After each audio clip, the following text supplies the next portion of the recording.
one of our greatest ever sportsmen, arguably.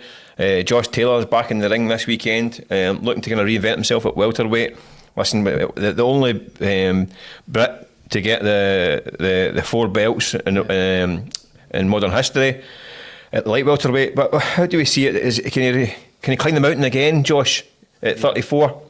Oh, well, you and I think, well played. We were lucky enough to watch some of his greatest performances in person, and just a brilliant. You've nailed it. Just a brilliant fighter. But there is worries there, isn't there? Shane McGuigan, his old trainer, famously, this quote sticks in my head.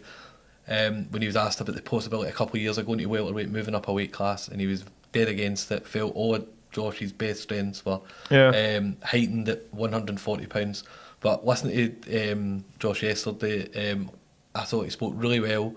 Explained the difference now as he gets older, of being able to carry a wee bit extra weight, not push himself to the absolute max to weight cut. I don't think any of us would. Well, we try our wee diets once a year, but it's not the same as what this guy's going through. And he has been a flag bearer for Scottish sport. He's been unbelievable. The Jack Catterall, just I think a bad style matchup. Teofimo Lopez, watched that fight the other night just to get a kind of gate. I don't think it was as bad as remembered. No. I would love him to be able to go again. I do worry that if he doesn't win, there is nowhere to go. And he's picked a pretty lively opponent. I think he beats this guy. I think in the sense that there's a level. It's like there was an easier way back than this. I think. But this is the thing. This is what I think has actually worked against Josh, and it's also why I think he's one of the greatest, because he went through probably the toughest run of fights that I've ever seen any fighter have. Like genuinely, he had a run of fights. I think he had 7 opponents in a row. Had 1 defeat. All world champions at some point, either current or former world champions, with 1 defeat on it. I think it's Postal had 1 defeat. Yeah. He fought 4 or 5 unbeaten fighters in the bounce, all world class, all world champions, cleaned up the division.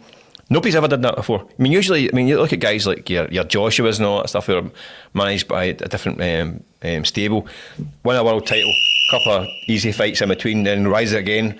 Every fight he had was against a world level elite opponent, and he won most of them.